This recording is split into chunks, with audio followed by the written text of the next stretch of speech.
at a value statement or something, a unity statement you think we could work on? Is that let me a proposal? Counter-propose. I don't want to censor people on this. Yeah, I don't want anybody to feel like they're being excluded. We're mass democracy but I think here. we should go around and you should pick the thing that you think is one of the most important or the important thing, the most important thing to get out as a value. We go around the circle. We try to synthesize that and then talk about how it is that we can move forward with that. Would everybody be okay with that? Let's just take a general straw poll. Raise your hand if you are not cool with that. Could you explain that more? Yeah, we would be going around the circle and everybody would be stating a value that they would like to see on the value statement. Okay? Like what sentence? And not a, yeah, just Seems like artificial a to me couple at this point. I sentences, just you don't know. We're there yet.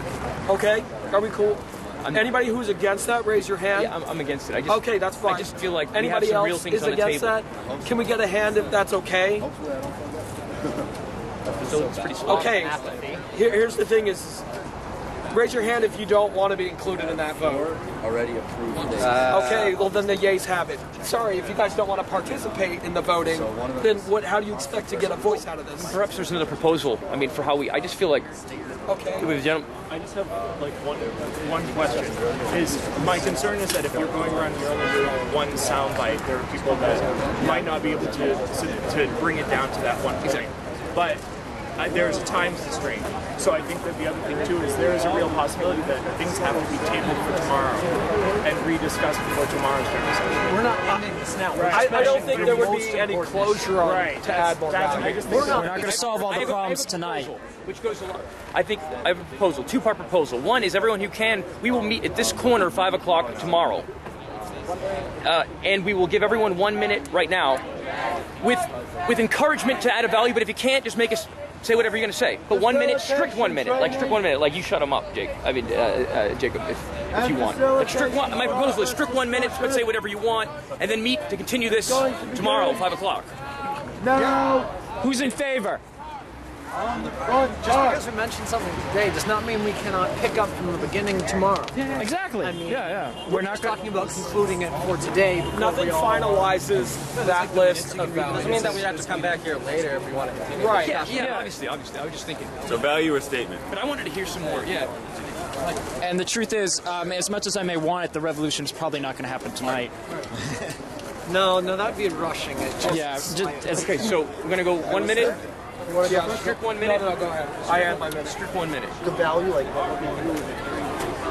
the value statement. You can just say whatever. It's just if you're filming this, should we open up into a true circle so everyone is visible? I had no idea I was going to be filming this, but yeah. I need some time to think about it. I'm pretty good. I just wanted people to, You know, I'll do a wide shot.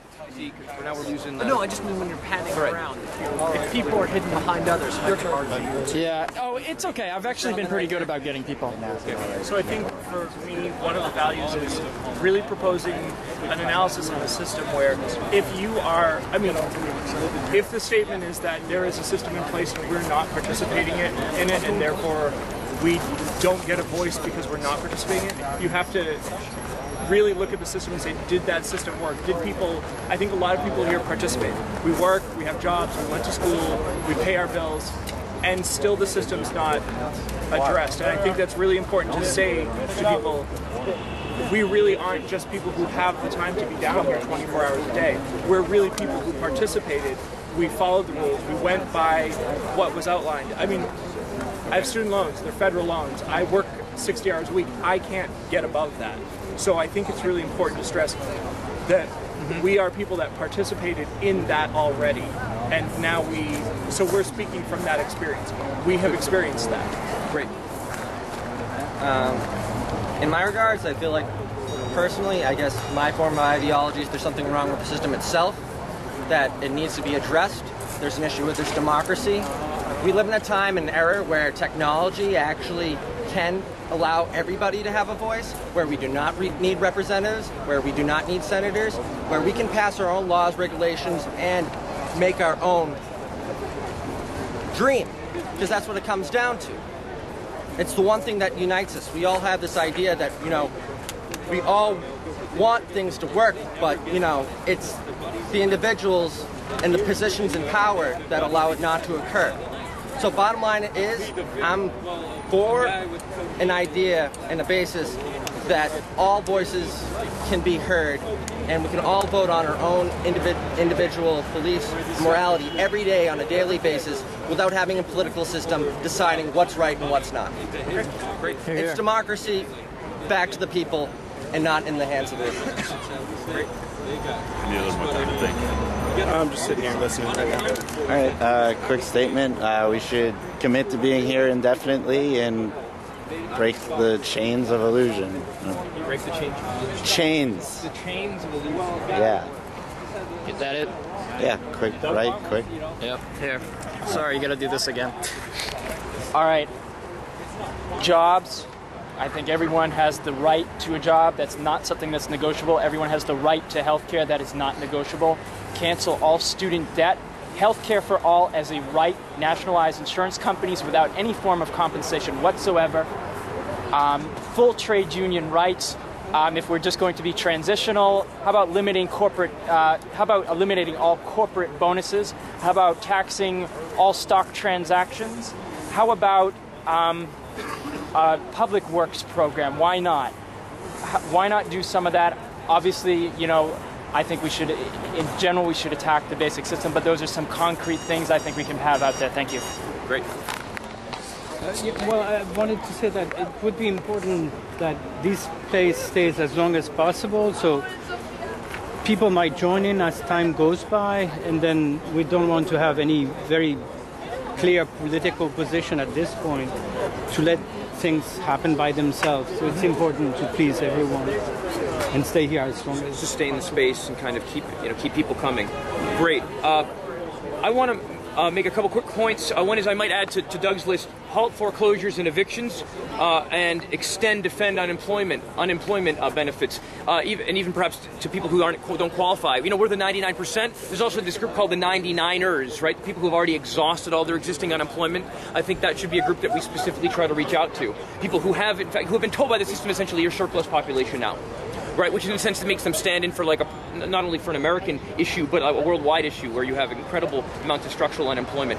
The final thing on just a more meta comment about demands is that I think we should have demands potentially eventually that highlight the system, that point out where capitalism can't go, transitional demands or whatever, but also maybe some demands we can actually win. Like you see all in the news about the $5 increase that Bank of America put on debit cards. Why don't we think about picking some things we can literally go to town with that we could actually conceivably win. You know what I mean? And the other thing is about the student debt is that you don't have to necessarily conceive of it as a strike. You could have a delay. Everyone says we're not paying this month. You know, you don't get in any trouble for doing that, right? You know, I mean, you could, but it sends a big signal, and it may in fact encourage people that realize that there are hundreds of thousands of people that are doing this. Mic check. And also, you can do the shred the debt thing without asking people to actually not pay. The symbolism can matter. So we might think about ways people can step forward without getting hit by the by the banks right away. Yeah, I think really important is campaign finance reform. Just get rid of money in the elections. But also, I think as a global goal for the whole movement in general is getting rid of interest. Just getting rid of charging each other interest. Abolish interest. Yeah, for hundreds of years, people didn't charge each other interest because it was a sin under Christianity for hundreds of years. And right now, Islamic countries don't charge each other interest because for them, they don't do that to a brother, and they're all brothers. And I think getting rid of interest is one way to really bring people together. Usury, right? Usury. Talk about bring back the term usury here. That's right. One, I think we should eliminate the corporate power over our policies. Two, increase regulations on banks and any sort of polluting institution so we don't destroy our economy or our world. Three, we need to have increased worker protections and rights because abusing workers is just simply wrong, and it reduces production in terms of it abuses the people, and so they don't work as hard and they're not as motivated. And they should also be allowed to keep a portion of what they earn because better paid workers are more motivated. Okay. I don't really have a lot to say. You guys said pretty much everything that I would add, and the only thing I would say is I think we need to have something that tries to bring in people who aren't working. The permanently unemployed needs to be part of the movement. These are people who are left out in most conceptions of this sort of thing. I also think that undocumented workers are crucial. Because whatever reforms we have to the system, they're still going to be left out of those reforms. The system will not recognize them as people who need to be protected unless they have documentation. So I think that's crucial. The third thing I'd say is that despite the fact that I'm someone who wants a kind of divisive, militant stance on these things, I think it needs to be non-sectarian, because the real struggle is not among ourselves, but it's with those people in power. Hear, hear. Hi. So I think one of my main issues is to educate people on key issues, because I think education is the most important thing. If you're not going to educate the population about issues, you're not going to be able to reach them, because they're not going to understand the concepts or any of these ideas without you telling them in an easier, simpler way. So I think simplifying our message to a certain segment of the population is important. For example, going around and to poorer communities and spreading the message. Wonderful. Okay, I just wanted to add two quick things onto that. These aren't necessarily values, but I think they're demands we might be able to float and win, which is free public transportation for all unemployed and underemployed people who are over 18. That could be a concrete demand we could win. The second is we could have the city of Boston and the counties around Boston impose an unemployment tax of any time that it's over 7% unemployment, that money is taken as a tax and given into public works projects that any unemployed person can work at. Those are two demands. Tax on the rich, or yeah, it would be a tax on corporations. Not the richest corporations. point of process. We've gone around. I don't want us to just like dwindle. I'd love it to continue. My question is, do people want to put their emails here so that we can be in contact? This isn't a formal working group at this point, but I almost feel like it's the emergence of like a strategy working group or something like that. I mean, I know there was a message one already, but anyway, it's something. I just want to know if people would like to, at some point. If you like, I have a few pages left in this notebook. You could give your emails. I got paper and we can, if you need it. I mean, I plan to write up, with perhaps the help of the people, a synthesis, not necessarily just a summary, but a synthesis of, maybe an arguing synthesis of what's been said here, with trying to push the conversation forward. But that's my individual contribution. If we want to be on like on a common email list or something, I'm happy to devote to pass this right now. Yeah. What do you think? Point of process, we probably shouldn't meet up here around 5 o'clock because the protests in front of these buildings starts at about 5:30 on weekdays. So just being fair. I have a doctor's appointment at 3:30. Would you propose a different time? I would say afterwards or beforehand. My guess is if we want the maximum amount of participation, we could do both. Okay. I'll be here after at least. Second time, but Okay. Who is available at 3:30? Raise your hand if you're available at 3:30 and are willing to administrate a similar structure. Raise your hand if you're going to be available at 7:30 and will be able to administrate a similar structure. Okay, so 7:30's have it. We'll meet at 7:30. Maybe like 5 people raise their hands. Yeah, we can keep talking. Yeah. I just wanted to make sure I don't lose you. We know where to find each other. When I hear of these things proposed, I think they're great ideas, but I also think that they're patches in a deteriorating whole. They're great. Don't get me wrong. They're better than worse. That's great. But we're at a tipping point. We're at a heavy time right now where we may need even bigger change. Just like I can tell when you're saying being more hard with it. I think about what that means, and it's pretty complicated. Like I feel oftentimes that the root of the problem is the incentive system. Is pursuit of profit, right? Because that usually has a trickle down effect. That the people who own the stocks, you have to get them the money. So everything else you have to do to get there. I don't know how you can readjust that. Sometimes I think about instead of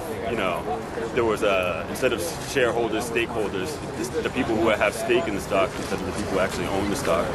That's who you're working for. And if that's the case, like you're actually doing things for the better of people instead of the gathering common of value. Ownership in some sense of the process of the means of production, whatever you want to call it, of the system. Yeah. Ownership. The people are in control. It's far-fetched, but I think it's necessary.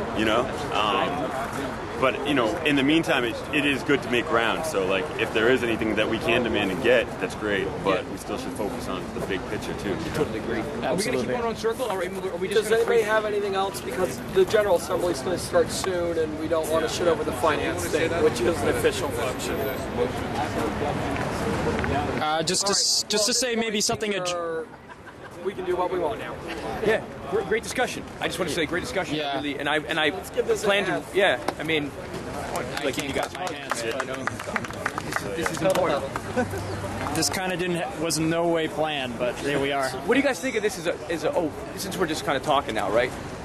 I was thinking one thing we should pay attention to when we're at marches is like which chants catch on, right? You know, like there was like a theorist of like political rhetoric back in the 1930s during the Depression who was, at least for a while, a kind of communist radical. He kind of changed later, Kenneth Burke. He said, you want to know like how to formulate a political project? Figure out what people are willing to sing about. Joe. And last night, the other night when we were marching, I heard the student debt chant catch on like wildfire. I heard the how do you solve the deficit, end the wars, and tax the rich catch on like crazy. I heard a few other things catch on. I want to try one out on you, which is maybe for our next march, which is no one gets rich by himself. Force the rich to share the wealth. As a potential slogan, I just wanted to see what you guys thought of that. Straw poll. Is that cool? I don't know. I don't know. Do we vote on these slogans? No, I'm just curious, straw poll. I like it, but I mean, I just that. want to encourage people to pay attention. Like when you're in these environments, like what is the response to things? And like what do people feel like? Or, you know, we can write down like the things we hear, like and get feedback when we're either going out to other people. A group here to try to move towards kind of our unity ideas.